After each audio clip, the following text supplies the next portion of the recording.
Racist cop targets black woman, but her political status ends the encounter. In this eye-opening video, we delve into an incident that highlights the pervasive issue of racial profiling within law enforcement. A black woman finds herself the target of an unwarranted police stop that quickly escalates due to the officer's prejudiced assumptions. If you are enthusiastic about this narrative, please inform us. If you appreciated the video, press 1. If not, select 0. Your feedback genuinely motivates me to collect additional uplifting and significant narratives. The city was on the cusp of midnight, and her feet ached after a long day at the law firm. Amelia specialized in corporate law, but was known for her personal advocacy against police corruption.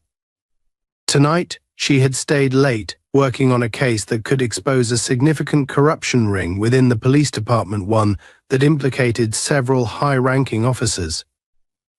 Despite her fatigue, she felt a small satisfaction at the thought of justice finally being served. Amelia was not an ordinary lawyer. She was tenacious, unafraid of challenging the powerful. Her brother, Joshua Wright, a former Marine with a background in security operations, had instilled in her the importance of resilience and standing up for justice. Their bond was unbreakable, rooted in a shared belief that no one should be above the law. Joshua was her protector and confidant, someone who understood the weight of her work and the risks that came with it.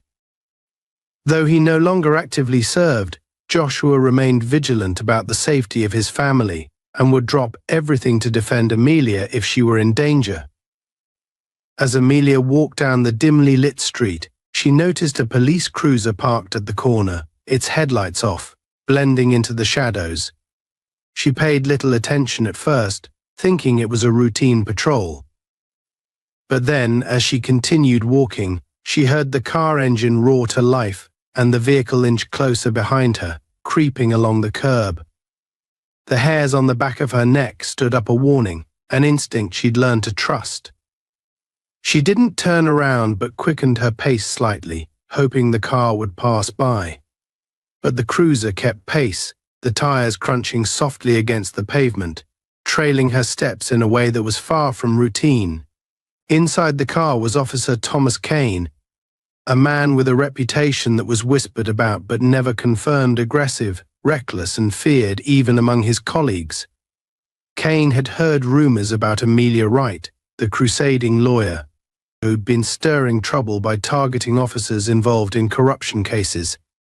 He knew she was working on a case that could potentially expose his past activities, and to Kane, that made her a threat. The department, while silent publicly, had its ways of protecting its own, and Kane was one of those officers who took that protection as a license to act with impunity. Tonight, as he watched Amelia from his car, a twisted satisfaction curled within him. She was alone, vulnerable, and completely unaware of the danger that was shadowing her. To him, this was a rare opportunity, a chance to teach her a lesson without witnesses, a chance to show her the consequences of meddling where she didn't belong. Kane parked the car abruptly a few feet ahead of her, blocking her path. Amelia stopped, her heart pounding, her lawyer's instincts warning her that something was off. She glanced around, hoping to see someone, anyone, who could be a witness, but the street was deserted, and the only sounds were the distant hum of the city and her own breathing. Kane stepped out of the cruiser, closing the door with a heavy thud that echoed in the silence. He approached her with a smirk, his hand resting on the baton strapped to his belt, a calculated gesture meant to intimidate. "Out late, MS. Right?" he asked, his voice cold, laced with mockery. "A lawyer like you should know better than to be wandering alone at this hour." Amelia stood her ground, refusing to show any hint of fear. "Officer, is there a reason you're blocking my path?" she asked, her tone steady, though she could feel the adrenaline building within her. She knew Kane by reputation and understood that this was no ordinary stop. She was aware of his history, aware that he had ties to several corruption cases she'd investigated, but she hadn't anticipated encountering him face to face like this. Kane's smirk widened.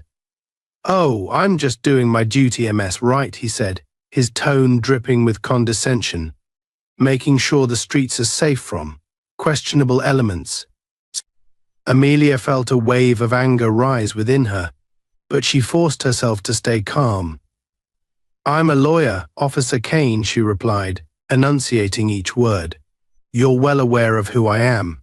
If you're implying anything else, I'd advise you to choose your words carefully." Kane took a step closer, his expression darkening. He was not used to being spoken to with such confidence, especially by someone he considered a threat. "Confidence," he muttered, almost to himself. But confidence doesn't save you in situations like this.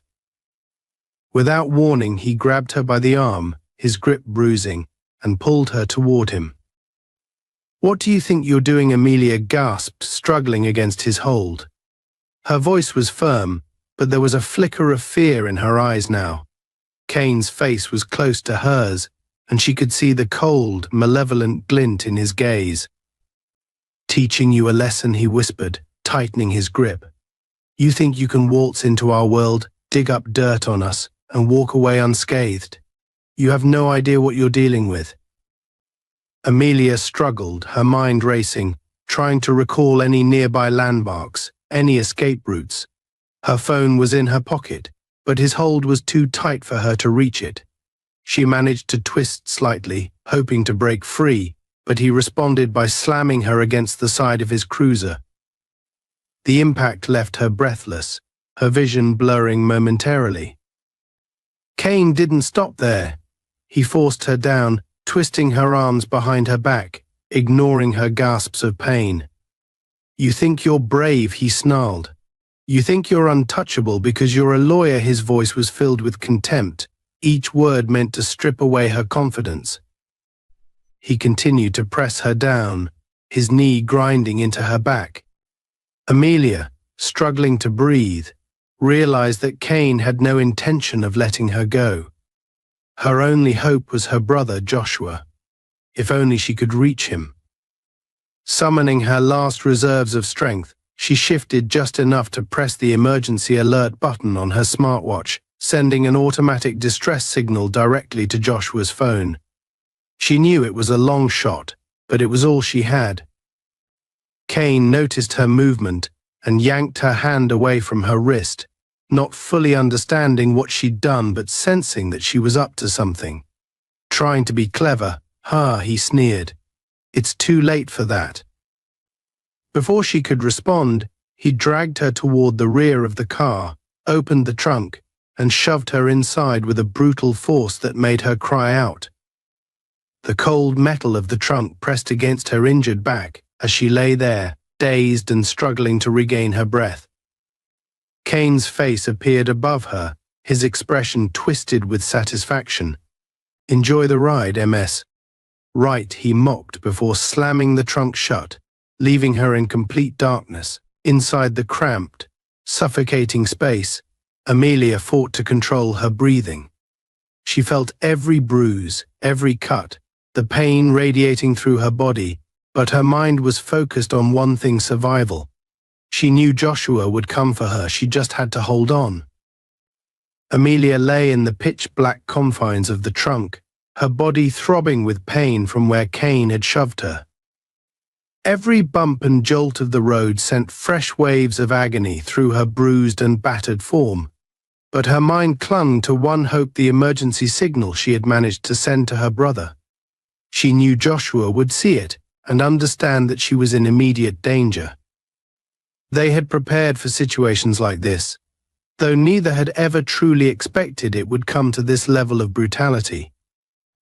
As the car sped forward, she tried to keep her breathing steady, forcing herself to stay conscious despite the throbbing in her head. She knew that if she lost consciousness now, her chances of survival would drop even further. Kane clearly had a plan for her, and she couldn't afford to let herself fall into helplessness. She strained her ears, trying to pick up any clues about where he might be taking her, but all she could hear was the muffled sound of the engine and the occasional squeak of the car's suspension. Meanwhile, miles away, Joshua Wright was jolted awake by the sharp buzz of his phone on the nightstand. Still half asleep, he reached for it, his instincts honed from years in the military kicking in as he quickly checked the source of the alert. His heart skipped a beat when he saw it, the emergency signal from Amelia's smartwatch. It was a feature they had set up long ago, mostly as a precaution, and they had only used it once before during a minor car accident. But this felt different. Joshua knew his sister. She wouldn't activate this alarm unless she was in real danger. His mind raced, processing the implications as adrenaline coursed through him. There was no time to waste. Throwing on a jacket and grabbing his phone, he quickly checked the location data embedded in her alert. It showed her last known coordinates in a less traveled area on the outskirts of the city. He was familiar with that part of town, industrial, remote, and far from any surveillance cameras or crowded streets. With military precision, Joshua mentally reviewed his plan of action. He sent a quick message to a trusted contact, an ex-colleague from his days in the service, alerting him to Amelia's situation and sharing her location data as a backup. As he sped out of his apartment and into his car, his jaw tightened, and his grip on the steering wheel was like iron. Whoever had taken Amelia had made the gravest mistake of their life. He would not rest until she was safe, and whoever was responsible paid for their actions. Back in the trunk, Amelia was fighting waves of nausea and pain. Every turn, every sudden break sent her tumbling into the metal walls. Her wrists were bruised from her attempts to steady herself, and the darkness only amplified her sense of vulnerability. She tried to focus her mind, forcing herself to stay lucid. She reviewed everything she knew about Kane, every piece of information she had gathered. He was known for his cruelty, his unchecked aggression. But he wasn't acting alone. There was no way someone like him could have gone this far without support. There were larger forces at play, and that realization sent a chill through her. Suddenly, the car came to a screeching halt, throwing her against the side of the trunk with a painful thud. She heard Kane's footsteps approaching, heavy and deliberate. He popped the trunk open, and she was momentarily blinded by the flood of light that poured in from the street lamp above.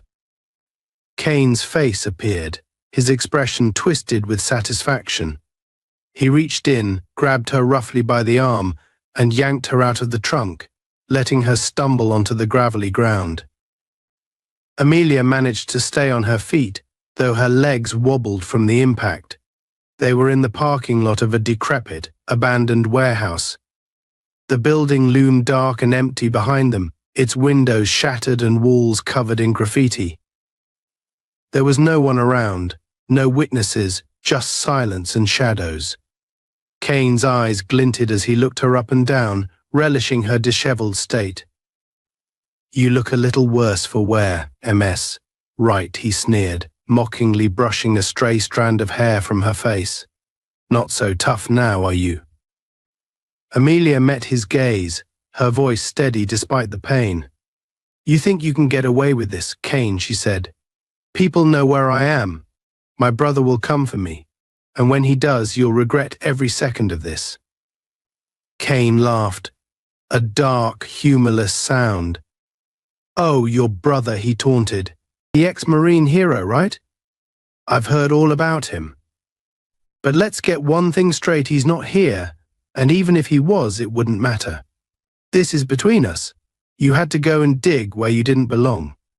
Poking around, asking questions, thinking you could bring down a system you don't understand." Amelia straightened up, trying to mask the pain that racked her body. "You think you're safe," she replied, voice full of scorn. "You're nothing but a pawn, Kane. Someone's using you, and you're too stupid to see it.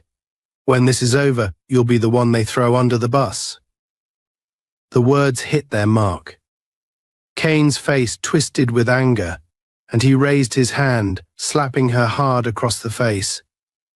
The force of the blow sent her staggering, but she refused to fall, planting her feet firmly on the ground as she glared at him, defiant. Kane's patience was wearing thin. He grabbed her by the collar, dragging her toward the warehouse doors. "Enough of your mouth, right?" he snarled. "You're going to learn the hard way that people like me are untouchable." With a powerful shove, he pushed her through the doors, and they stumbled into the darkened, musty interior of the warehouse. The air was thick with dust, and the faint smell of rust and decay lingered. Kane forced her toward an old metal chair in the center of the room, roughly shoving her down into it. Her body protested, but she bit back any sound, refusing to give him the satisfaction. Kane took a step back, surveying her as if she were an insect pinned beneath glass. "This is where your little crusade ends," he said, his tone calm and methodical. "You think you're brave, that you're going to expose some grand conspiracy? People like me, we don't get exposed, Amelia. We decide what happens in this city." Amelia held his gaze, her expression resolute. "There's always a weak link," she replied, her voice low and steady. "And I'm looking right at it." Kane's face contorted with fury, and he struck her again, this time with the back of his hand, sending her head snapping to the side. Blood trickled from the corner of her mouth, but she didn't flinch. Her silence, her refusal to show fear, seemed to unnerve him, making him question whether he truly had control of the situation. As he paced in front of her, Kane's mind raced, trying to find the right words to break her. He leaned close, his voice a venomous whisper. "No one's coming for you. You've pushed too far right. I've covered my tracks, and I'll make sure there's no evidence left of this little encounter. You'll be just another cautionary tale, a reminder of what happens when you cross the wrong people." Amelia's eyes narrowed, a faint smile playing on her lips despite the pain. "You're scared, Kane," she whispered. "You wouldn't be here if you weren't." For a brief moment, uncertainty flickered across his face. But he quickly masked it with anger, grabbing her by the shoulders and shaking her, his control slipping. "I'm not the one who should be scared," he shouted, his voice echoing through the empty warehouse. In that moment, Amelia's smartwatch, still hidden under her sleeve, vibrated slightly, indicating an incoming message from Joshua. It was a barely perceptible signal, but it reminded her that help was on the way. She just needed to hold on a little longer, to keep Kane talking, to buy herself every precious second until her brother arrived. Kane, oblivious to the silent communication, continued his rant.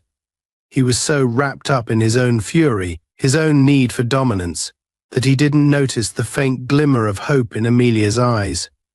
He thought he had her cornered, isolated, and broken. But in reality, the clock was ticking down on him, and every word he spoke only dug his grave deeper.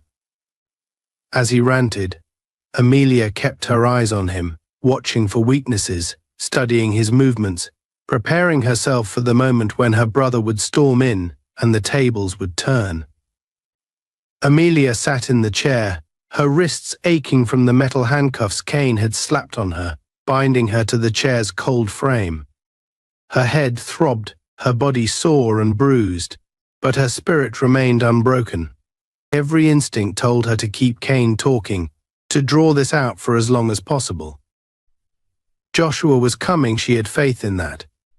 All she needed to do was stay conscious, keep her mind clear, and bide her time until her brother arrived. Kane, oblivious to the ticking clock, paced in front of her, his anger barely held in check. For him, this was more than a lesson, this was personal. Amelia represented a threat to everything he'd built, everything he believed he was entitled to. The fact that she stood up to him, that she looked him in the eye and dared to defy him, only fueled his rage. "Do you think you're some kind of hero, Right, Cain sneered, his tone mocking.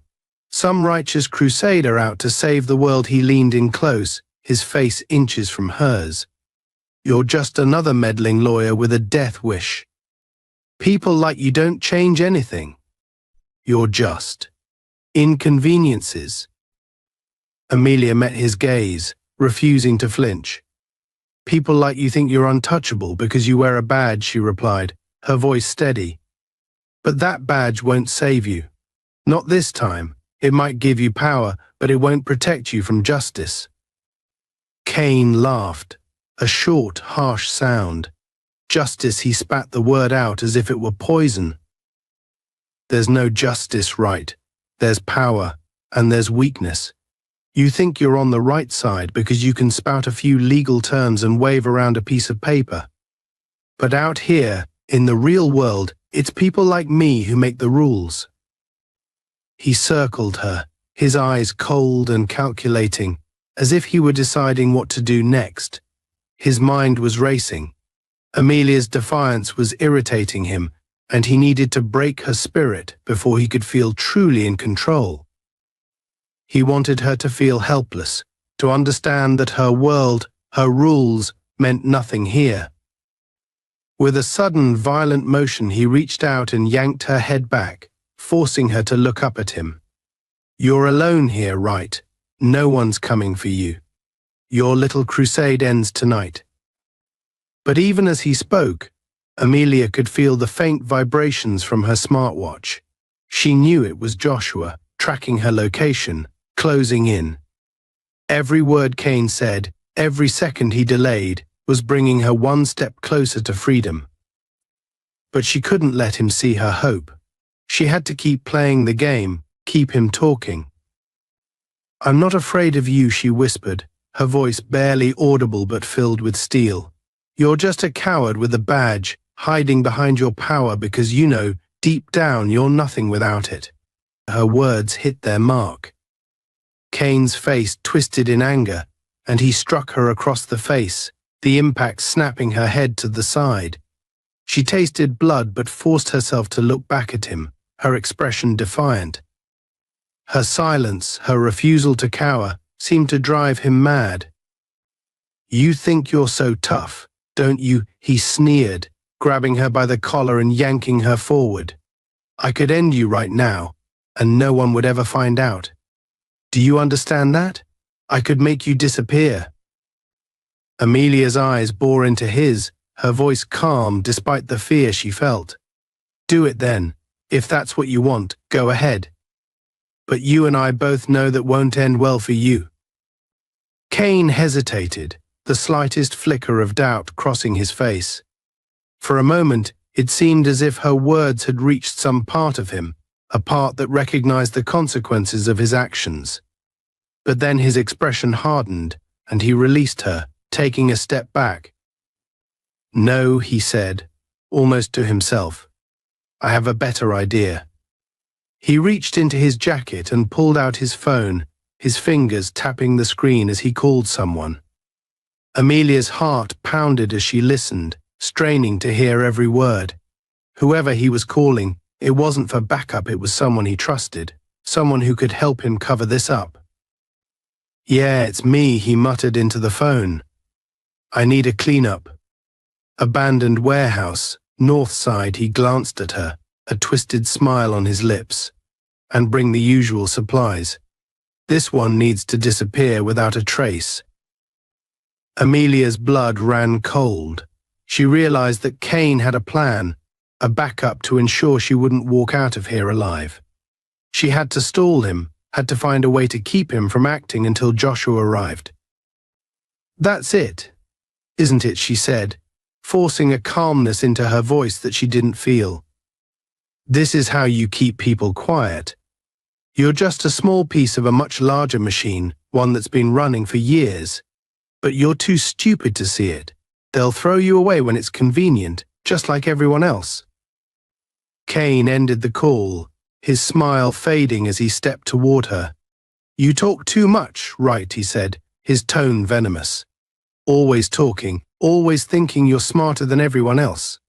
He grabbed her by the chin, forcing her to look at him. "But tonight, all that cleverness is going to get you killed." Before she could respond, he released her roughly, walking over to a nearby metal cabinet. He pulled out a roll of duct tape and a piece of cloth, his intentions clear. Amelia's heart raced as she realized what he planned to do, but she forced herself to remain calm. She had to keep him talking, keep him focused on her. The more he spoke, the more time Joshua would have to reach her. "You think binding me will keep me quiet?" she asked, her tone mocking. "You're scared, Kane. You know this won't work." He ignored her, roughly forcing the cloth into her mouth before wrapping the tape around her head, sealing it in place. The silence was deafening, and she struggled against the bonds, her heart pounding. She couldn't cry out, couldn't defend herself. Her hope now rested entirely in Joshua's hands. As he finished securing her, Kane took a step back, admiring his work with a smug expression. "Not so tough now, are you?" he sneered. "You should have stayed in your lane, right? But now, you're going to be a lesson to everyone else who thinks they can take on people like me." Amelia's eyes blazed with fury, but she remained still, biding her time. She had to trust Joshua, trust that he would find her in time. Meanwhile, on the road, Joshua was closing in on the location. His car sped through the dark streets, his heart pounding as he watched the GPS coordinates on his phone. He knew he was close, but there was no way of knowing what condition Amelia would be in when he arrived. His mind raced with memories of their childhood, of the times he'd protected her from bullies and stood by her side during her toughest moments. She was more than his sister, she was his best friend, his family, and he would do anything to protect her. He pulled up to the warehouse, parking his car in the shadows to avoid detection. Stepping out, he took a deep breath, mentally preparing himself for what lay ahead. He knew he couldn't storm in recklessly, he needed to be smart, methodical. He quickly texted his backup contact, confirming his arrival, and began making his way toward the entrance, his movements silent and precise. The warehouse loomed in front of him, its windows dark, its walls scarred by years of neglect. He approached cautiously, slipping through the shadows, his military training kicking in. As he neared the entrance, he heard voices from within, muffled, indistinct, but enough to tell him he was in the right place. He peered through a cracked window, his heart clenching as he spotted Amelia, bound and gagged in the center of the room, her face bruised and pale. Kane stood a few feet away, pacing, his face twisted with anger and satisfaction. Joshua felt a surge of rage, but he forced himself to stay calm. He couldn't afford to make a mistake. Inside, Amelia caught sight of Joshua's silhouette through the window. Relief flooded her, and she felt a renewed strength fill her body. She knew Joshua would have a plan, that he wouldn't let her suffer at Kane's hands any longer. She locked eyes with him for a split second, enough to let him know that she was aware of his presence, and then quickly looked away, not wanting to alert Kane. Kane, oblivious to the new threat, continued his monologue, pacing around her, talking to himself as much as to her. "People like you think you're better than us. You think you're untouchable, above the law. But out here, there is no law. There's only power, and I have it." Joshua moved stealthily around the side of the building, positioning himself near an open door. He could hear Kane's voice, could feel the intensity of his threats, and he knew he needed to act fast. With silent precision, he slipped into the warehouse, staying in the shadows, his movements deliberate and controlled. He crept closer, his eyes fixed on Kane, assessing every detail, every possible weakness. Kane was too wrapped up in his own speech, too confident in his control over Amelia, to notice the silent approach of her brother. Joshua moved behind a stack of crates, his gaze never leaving Kane.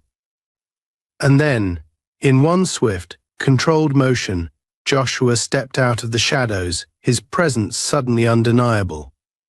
Cain froze, the smug expression on his face melting away as he realized he was no longer alone.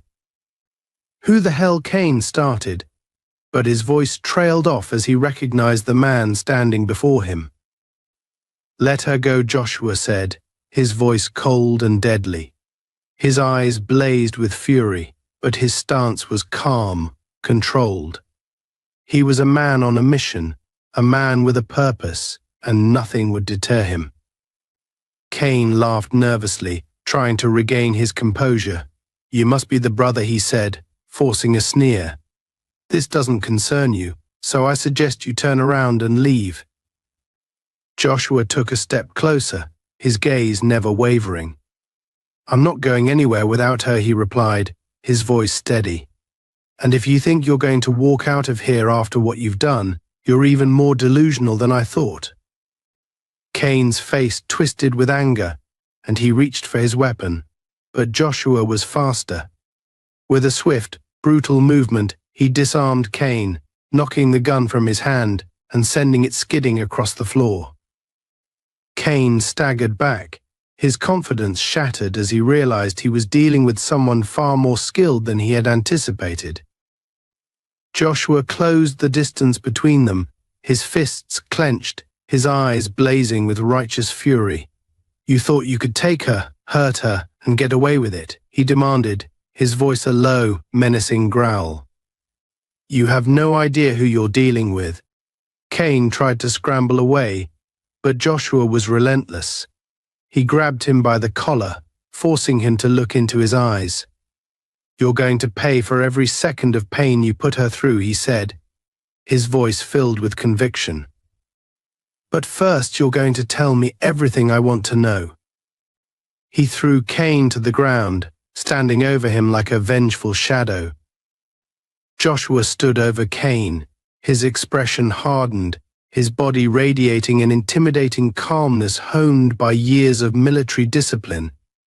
Every fiber of his being demanded that he give in to his anger, that he make Cain suffer for every bruise, every cut, every drop of blood his sister had shed. But Joshua was no impulsive brute. He had been trained to channel his rage, to turn it into precise action, and he knew Amelia needed him to keep a clear head. Cain lay sprawled on the ground, his confidence shattered, a flicker of fear showing in his eyes for the first time. Gone was the smug, self-assured bully who had dragged Amelia to this dark place.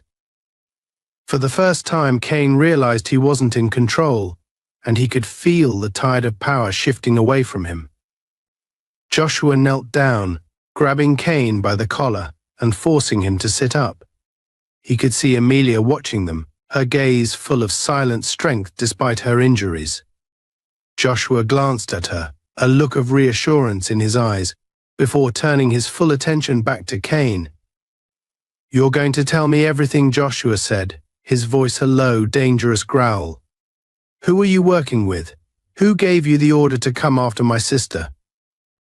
Cain struggled, his bravado still flickering, a weak attempt to reassert some semblance of control. You think this is going to save her?" he sneered, though the fear in his eyes betrayed him. "You have no idea who you're dealing with. There are people way above me, people who will make sure both of you disappear if you keep pushing." Joshua tightened his grip, forcing Cain to meet his eyes. "That's not the answer I was looking for," he said, his voice colder than steel. "I'm giving you one chance to tell me what I want to know, or I make sure you understand exactly what it feels like to be powerless." Cain's eyes darted around, desperately searching for an escape, but there was none. He was cornered, with Joshua's unyielding gaze locked onto him. His mind raced, trying to calculate his next move, but he could see no way out. For the first time, he was the one being interrogated, the one without power, and the realization filled him with dread. "Fine," he spat, his voice laced with reluctant defeat. "I was told to keep her quiet, to make sure she couldn't dig any deeper into her investigations. There are people in the department, powerful people, who don't like it when lawyers like her start asking questions. They knew she was coming close to something big, something that could bring down a lot of people. Joshua's eyes narrowed, his mind racing as he processed the information. He had suspected that Amelia's work was more dangerous than she let on, but this was confirmation.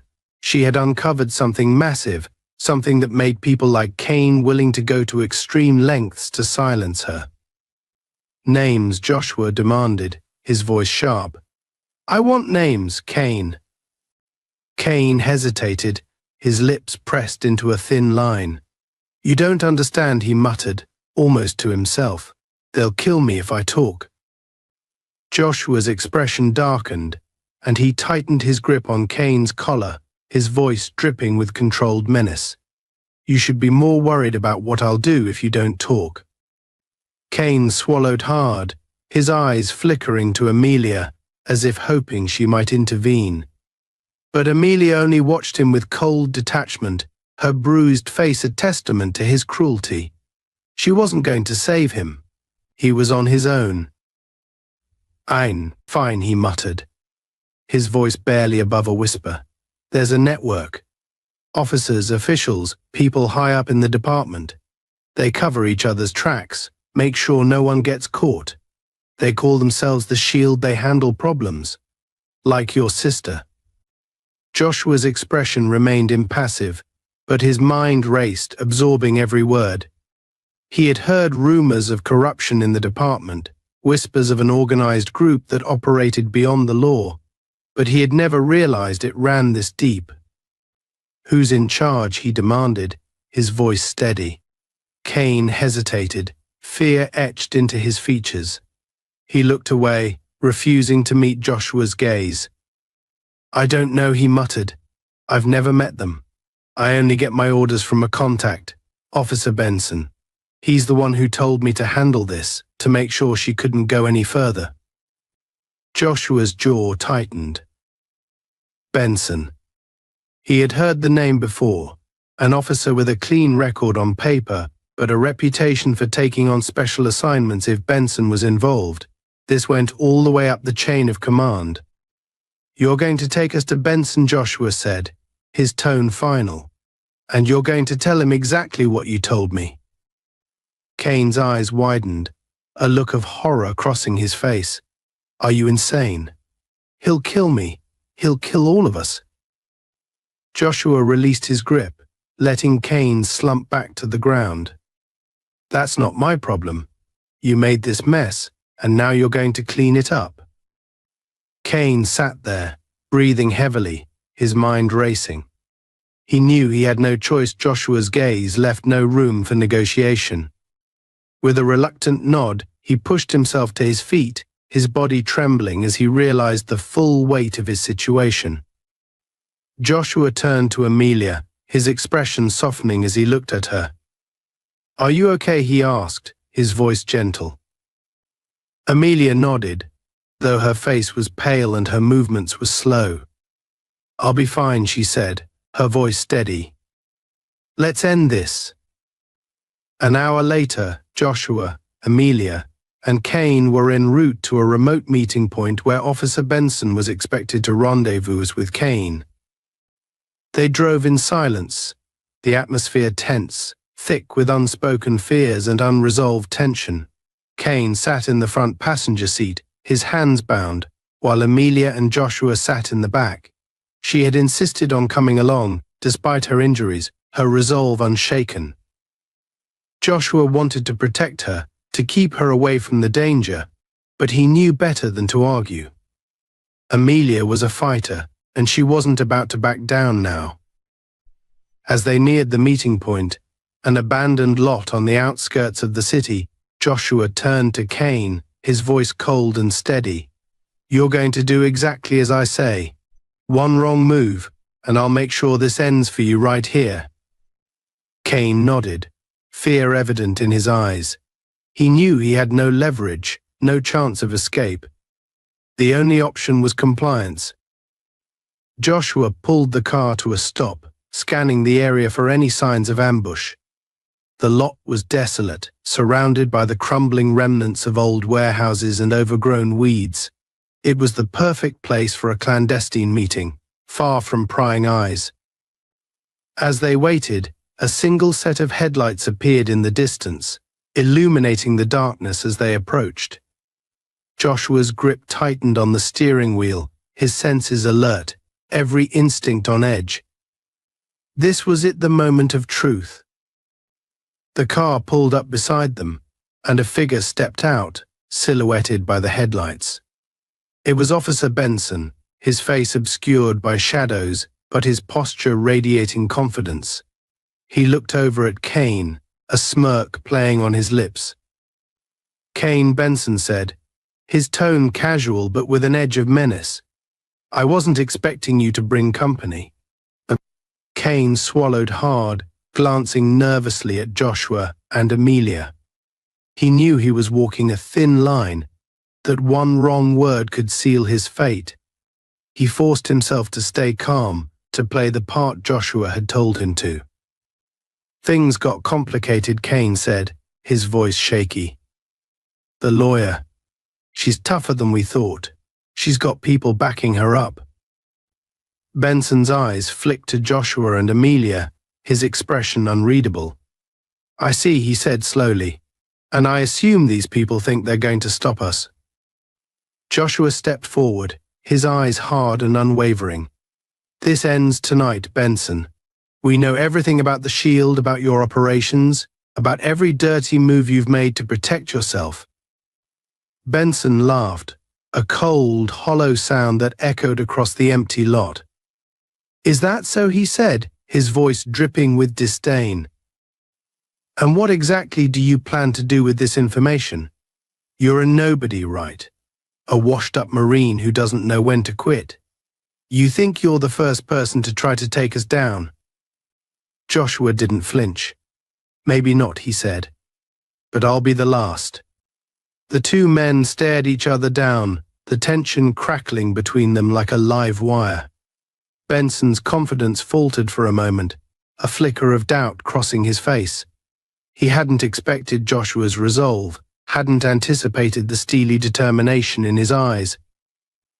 "You don't understand what you're dealing with," Benson said, his voice low, almost a growl. "The Shield isn't just a few bad cops. We're a system, a force that keeps this city running. You take us down and everything crumbles."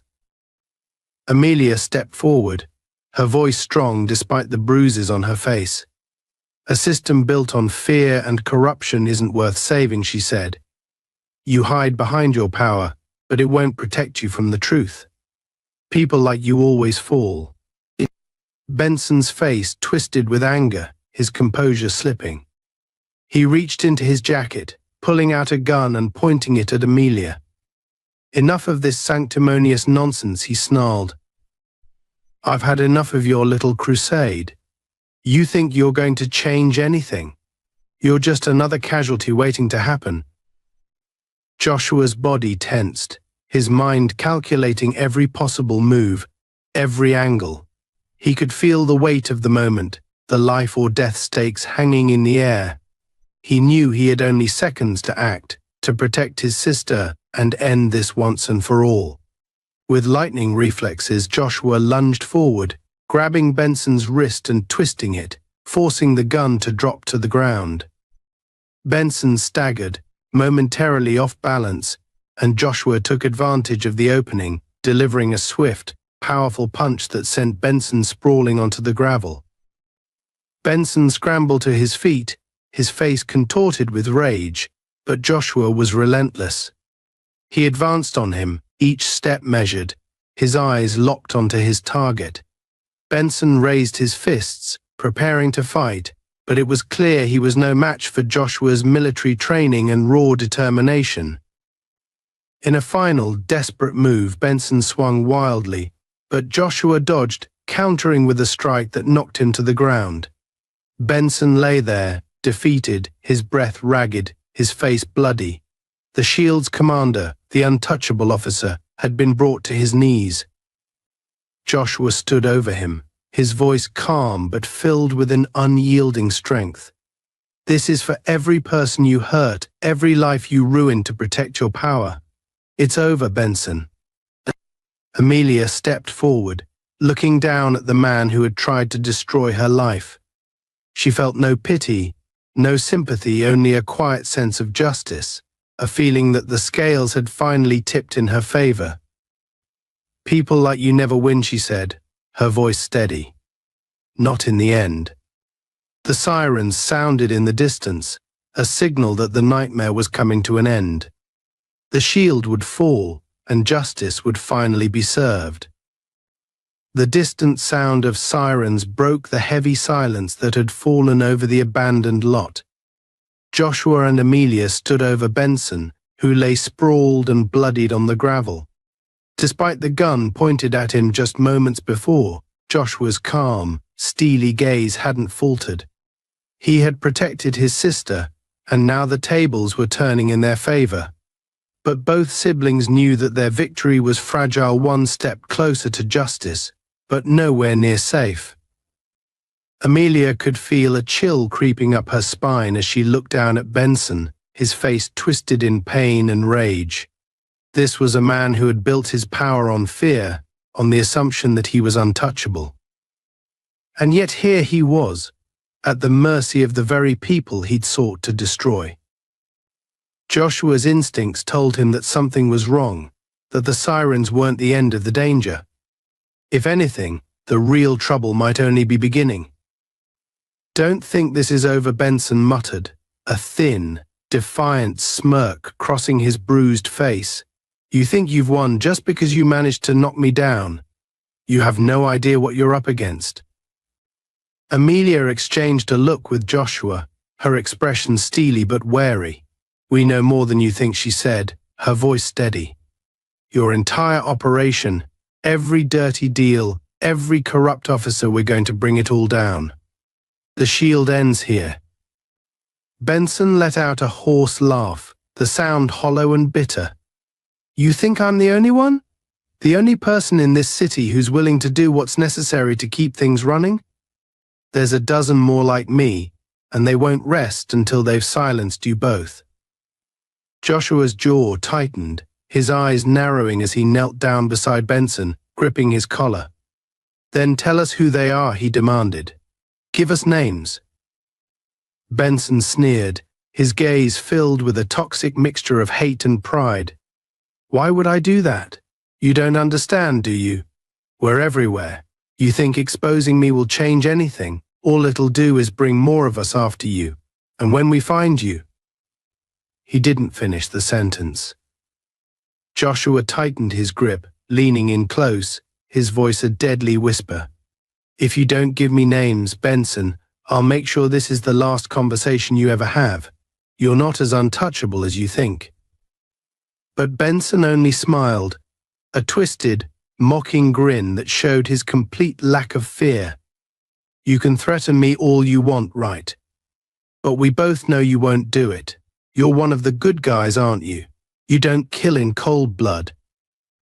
Joshua's eyes darkened. "You don't know me as well as you think." Amelia placed a hand on her brother's shoulder, gently pulling him back. "We need him alive, Joshua," she said, her voice calm but firm. "He's no use to us dead. Not yet." Benson laughed again, a grating, ugly sound. "Smart woman," he sneered. "But it won't matter. The people I work with, they don't leave loose ends, and right now you're both at the top of that list."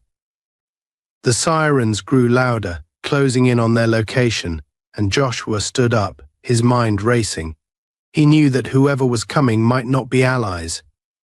Benson had powerful friends, people with the ability to manipulate the system to protect their own. These sirens could easily belong to another branch of the shield, dispatched to clean up Benson's mess and eliminate any witnesses. "Amelia, we have to move," Joshua said, his tone urgent. He glanced at Benson, who was struggling to get to his feet, his face twisted in pain. "He's coming with us. He's the only leverage we have." Amelia nodded, her expression resolute. She could feel her adrenaline fading, replaced by the steady ache of her injuries, but she pushed the pain aside. They were in too deep to turn back now. This was their only chance to bring down the network that had tormented them, that had nearly cost her her life. Joshua hauled Benson to his feet, half dragging him toward their car. The sirens were close now, the flashing red and blue lights illuminating the dark lot as they approached. Joshua's grip tightened on Benson's collar, his instincts screaming at him to move faster. Just as they reached the car, another police vehicle pulled up, blocking their path. 3 officers stepped out, their expressions hard and cold, their hands hovering near their holsters. Joshua immediately recognized the danger. These weren't ordinary cops, they were part of the Shield, Benson's allies, here to clean up the mess. One of the officers, a tall man with a scar cutting across his cheek, stepped forward, his gaze fixed on Joshua and Amelia. "Step away from the car," he ordered, his voice steady and authoritative, "and let Benson go. This doesn't have to get messy." Joshua squared his shoulders, positioning himself between Amelia and the officers. "I don't think so," he replied, his voice firm. "Benson's coming with us. He has information that we're going to make very public." The officer with the scar chuckled, shaking his head.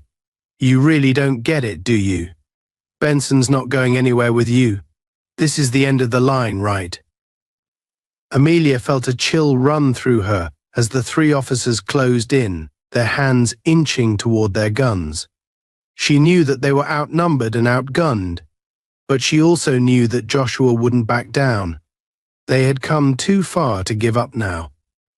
Joshua's gaze didn't waver as he addressed the officers. "If you pull those guns, you'd better be ready to use them," he warned, "because I don't plan on going down easy." The standoff was tense, the air thick with the threat of violence. For a moment, neither side moved, each waiting for the other to make the first move. Amelia's heart pounded in her chest, her mind racing as she calculated their options. She could see the cold determination in the eyes of the officers, the unwavering loyalty they held to the Shield, and their own twisted sense of justice. And then, without warning, the officer with the scar drew his gun, pointing it directly at Joshua. "Enough games," he said, his voice deadly. "Hand over Benson, or I'll put you both down right here." Joshua didn't flinch, his gaze locked on the officer, his mind working rapidly. He could see that the situation was escalating fast, and he knew they had only seconds to act. He glanced at Amelia, a silent message passing between them, a shared understanding born from years of facing challenges together. In a flash, Joshua lunged forward, grabbing Benson and using him as a shield, positioning him between himself and the officers. Benson let out a strangled cry, his body twisting as Joshua held him firmly, using him as leverage. "Stand down," Joshua barked, his voice echoing across the lot. "If you want him, you'll have to go through me first." The officers hesitated, their guns trained on him, uncertainty flickering in their eyes. They hadn't anticipated this move, hadn't expected that Joshua would be willing to put Benson in harm's way. It was a calculated risk, a gamble that forced them to reconsider their approach. The officer with the scar lowered his weapon slightly, his expression conflicted. He knew that if he fired, he could hit Benson, and that would complicate things for everyone involved. But his hesitation only lasted a moment. He straightened, his resolve hardening as he spoke. "Fine," he said coldly. "If you're so eager to play hero, then you can die with him." Before Joshua could react, the officer gave a subtle nod to his partners, who immediately took aim. Joshua's grip on Benson tightened, and he felt a surge of adrenaline as he realized that they were about to face an all-out assault. But just as the officers prepared to fire, the blinding beams of headlights flooded the lot as another car roared into view. The screech of tires cut through the tension, drawing everyone's attention. The officers turned, momentarily distracted, and Joshua seized the opportunity. He released Benson and tackled Amelia, pulling her down behind the cover of their car just as gunshots rang out. The officers, startled by the unexpected arrival, scrambled to take cover, their focus momentarily diverted from Joshua and Amelia. Amelia glanced at Joshua, her face pale but determined. "Who's in that car?" she asked, her voice barely audible over the chaos. Joshua's jaw clenched as he peered over the edge of the car, his mind racing. He didn't recognize the vehicle, but whoever was inside had given them a precious few seconds of reprieve. He watched as the driver's door opened, and a figure stepped out, silhouetted by the headlights. To his surprise, it was a woman, her posture confident and unshaken. She was dressed in civilian clothes, but the way she carried herself spoke of authority, of experience in dealing with high-stakes situations. She walked toward the officers, her expression calm, her eyes sharp and assessing. The officer with the scar raised his gun, pointing it at the newcomer. "Who the hell are you?" he demanded, his voice a mixture of anger and confusion. The woman didn't flinch. Instead, she held up a badge, her gaze unwavering.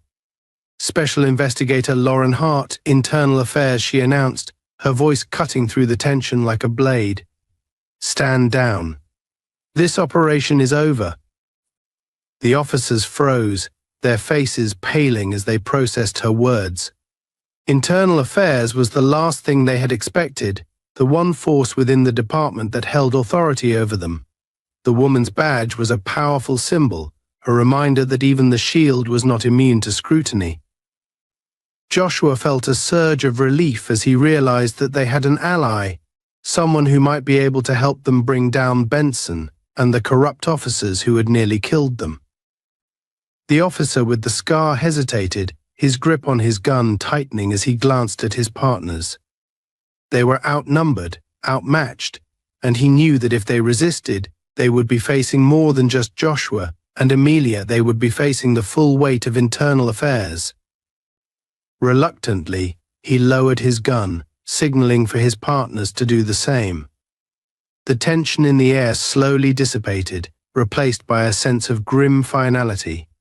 Investigator Hart walked over to Joshua and Amelia, her expression unreadable. "You two have caused quite a stir," she said, a hint of admiration in her voice. "But you're not out of the woods yet.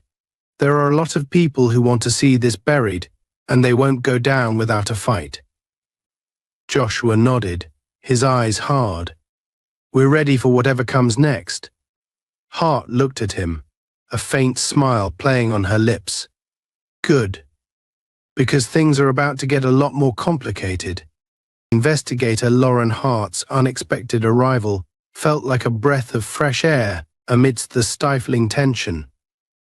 As the Internal Affairs agent holstered her badge and motioned for the SHIELD officers to step back, Joshua and Amelia could feel a slight shift, a momentary opening, a chance to finally expose Benson's web of corruption and hold his accomplices accountable. But despite this seeming relief, Joshua's instincts told him the danger was far from over. Benson was already calculating, his eyes darting between Hart, the SHIELD officers, and Joshua and Amelia. They all knew that once Internal Affairs was involved, Benson and his SHIELD allies faced exposure that couldn't be easily covered up. Special Investigator Hart Benson sneered, forcing a cold smile. "How very timely of you. But I hope you understand that you're making a serious mistake interfering in an ongoing operation." Hart's gaze was unyielding, her calm demeanor underscored by an air of authority that made it clear she wasn't easily intimidated. "Ongoing operation," she said, raising an eyebrow. "Is that what you call kidnapping and assault now, Officer Benson? Because I call it a felony." Benson chuckled darkly, feigning confidence. "You don't understand the full scope of what's happening here, investigator. This isn't a simple case of right and wrong. There are bigger interests at play, and I'd be very careful about sticking your nose in places it doesn't belong. Hart's lips curled into a slight smile, undeterred. I've heard that line 100 times, Benson. It never ends well for the people who say it. As Hart's attention shifted briefly to the other officers, Benson seized his chance. In a swift, practiced movement, he reached inside his jacket and drew a concealed gun, pointing it directly at Hart. Joshua's body tensed, his instincts screaming at him to act, but he knew that one wrong move could spell disaster for them all. Hart, however, remained calm, her gaze meeting Benson's without a hint of fear. "Put the gun down, Benson," she said firmly. "This is over. Don't make it worse." But Benson's face twisted in rage. A man backed into a corner with no escape. "No, you don't get it," he spat. "I've spent years building this, protecting this system. You think you can just waltz in here and tear it all down? Not a chance." Joshua's voice cut through the silence, steady and unyielding. "Your system was built on lies, Benson. You've hurt countless people, ruined lives, and called it protection. This ends tonight." For a moment, Benson seemed to waver, the cold reality of his situation flickering in his eyes. But then his gaze hardened, and he turned the gun toward Amelia, his expression darkening. "If I'm going down, she's coming with me." Time seemed to slow. Joshua's muscles coiled, ready to spring, but he knew he needed to stay calm. Any sudden movement could push Benson to pull the trigger. Hart, her hand hovering near her own weapon, was equally still, her eyes tracking Benson's every move. "Let her go." "Benson," Joshua said, his voice a low, deadly whisper. "You don't want to do this." Benson sneered, his grip on the gun tightening. "You're wrong, right? I don't just want to do this. I need to do this." In that instant, as Benson's finger began to tighten on the trigger, Joshua acted.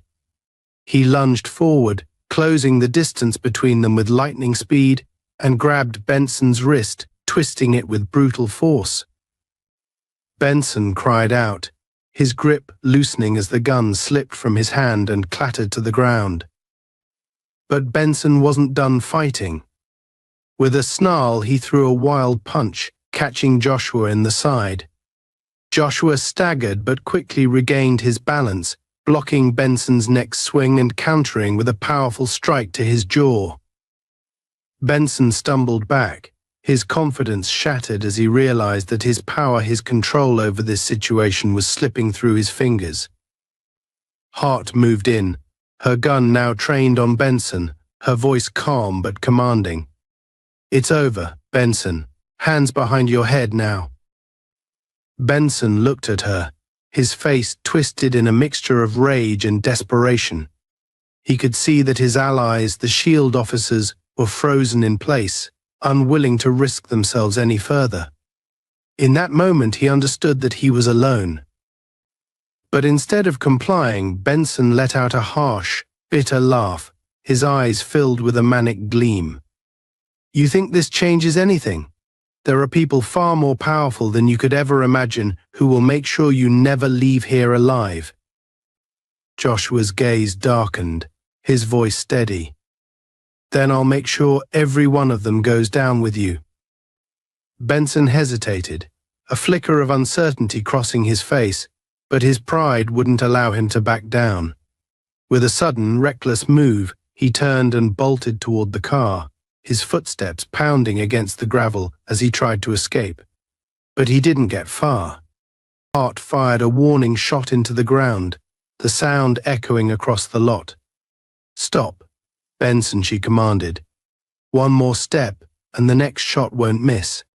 Benson froze, his shoulders slumping as he realized he had nowhere left to run. He turned slowly, his face pale, his expression one of defeat and simmering fury. Joshua and Amelia moved closer, standing side by side as they faced the man who had threatened to destroy them.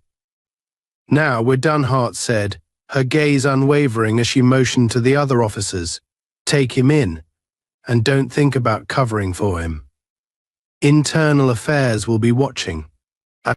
The SHIELD officers exchanged wary glances, knowing they had no choice but to comply.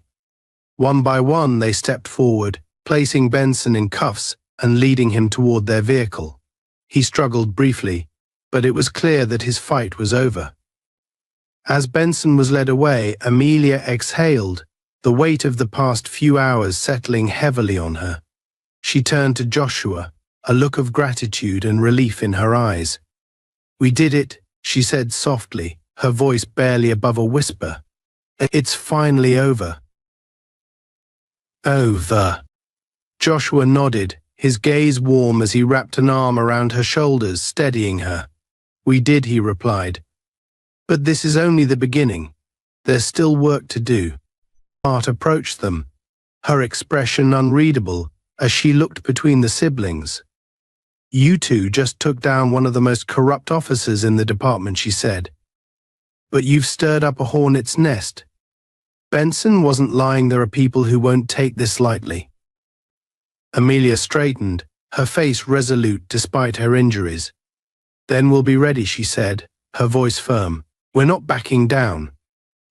Hart studied her for a moment, a faint smile touching her lips. "Good, because we could use more people like you on our side." She turned, signaling to her team to secure the scene, leaving Joshua and Amelia alone in the fading glow of the headlights. The weight of what they had accomplished began to sink in, the realization that they had struck a blow against a powerful network of corruption, a network that wouldn't go down without a fight. Joshua's gaze softened as he looked at his sister, pride and admiration evident in his eyes. "You did well, Amelia," he said quietly. "You never gave up." Amelia managed a small smile, exhaustion evident in her features. "I learned from the best," she replied, leaning against him as they walked toward the car. Despite the victory, she knew that the battle was far from over. There would be repercussions, threats they hadn't yet seen. But for now, she allowed herself a moment of peace, a brief respite in the knowledge that they had survived, that justice, however fragile, had prevailed. And as they drove away from the dark, empty lot, leaving the echoes of the night behind them, Amelia knew that she and Joshua would face whatever came next together. The shield had fallen, but the fight for justice had only just begun. Days had passed since that fateful night, yet the echoes of the encounter lingered in Amelia and Joshua's lives like shadows that refused to disappear. The case against Officer Benson and his network, known as the SHIELD, had gained media attention, and the Internal Affairs Division had begun a sweeping investigation into their illegal activities. For the first time, light was finally shining on the dark corners of the police department, exposing corruption that had gone unchecked for years. Amelia sat at her office desk, scrolling through the news headlines that blazed across her computer screen. Articles were filled with reports about Benson's arrest, the criminal network of officers that had been under his influence, and the growing demands for reform. People were speaking out, not just in her city but across the country, inspired by her story to demand accountability. Her office door creaked open, and Joshua entered, a warm but tired smile on his face. "I figured I'd find you here," he said, taking a seat across from her. "How are you holding up?" Amelia leaned back, a hint of a smile playing at her lips. "It's surreal," she admitted, "seeing everything we fought for finally come to light. There were times I thought we'd never make it out alive." Joshua nodded, his expression solemn. "We were lucky. But luck only gets you so far." He looked down, the weight of their victory tempered by the knowledge of what they'd lost along the way, the trust in a system that was supposed to protect them, the sense of safety that had been shattered. Amelia placed a hand over his, her voice gentle. "We did what we had to, Joshua. If we hadn't, Benson and his network would still be out there, hurting people." He looked up, meeting her gaze. I know. And I'm proud of us, Amelia. You especially. You were willing to stand up, even when the odds were against you. That takes courage. For a moment they sat in silence, a quiet understanding passing between them. This journey had changed them both, leaving scars that would take time to heal. But they had also grown stronger, more determined, united by a shared purpose that had only intensified. Amelia looked out the window, watching the city bustle with life below. Do you think this will change anything, she asked quietly? Or will they just replace Benson with someone else, someone willing to play the same game? Joshua followed her gaze, his face thoughtful. Change doesn't come overnight, he said, his tone steady. But we've cracked the foundation. We've shown people that the system isn't untouchable, and maybe that's enough to start something real. Just then, Amelia's phone buzzed. She glanced at the screen and saw it was a message from Investigator Hart. She opened it, reading the brief but impactful words. Preliminary charges against all involved. Benson talking. Keep fighting. Iowa has your back. A wave of relief washed over her. The Internal Affairs Division was going to push forward with the case. Benson, in a desperate bid to save himself, had begun revealing the names of others involved in the corrupt network. One by one, the members of the Shield were being exposed, dismantling the organization from the inside. Good news, Joshua asked, noticing her smile. Amelia nodded. Benson's cooperating. Iowa is going after everyone involved. This might actually be the end for the Shield. Joshua's expression softened, a look of quiet satisfaction crossing his face. Then we did it. We actually did it. They sat in shared silence, letting the victory sink in, allowing themselves to feel the weight of what they had accomplished. The road ahead would still be difficult, and the wounds they had endured would take time to heal. But for now, they could finally breathe, finally feel a sense of peace they hadn't known in months. Amelia looked at Joshua, a new determination in her eyes. I'm not done, you know, she said. There are still people out there who need someone to stand up for them. Someone who won't be silenced. Joshua chuckled, his admiration for her evident. I'd expect nothing less, he replied. And you know I'll be right there, watching your back. Amelia's smile widened. Then let's make sure that what happened to us doesn't happen to anyone else. We're just getting started. Together, they left the office, stepping out into the city that had once felt so oppressive but now seemed to hold a new promise. They were survivors, fighters, bound by a mission that went beyond personal vengeance. They had faced corruption and emerged victorious, and now they were ready to take on whatever came next. As they walked, side by side, the city's lights shining around them, Amelia felt a renewed sense of purpose. She knew there would be more battles to fight, more obstacles to overcome. But she wasn't alone. She had her brother, her unwavering ally, and a community that was beginning to wake up, to see the cracks in the system and demand justice. For Amelia and Joshua, this was only the beginning.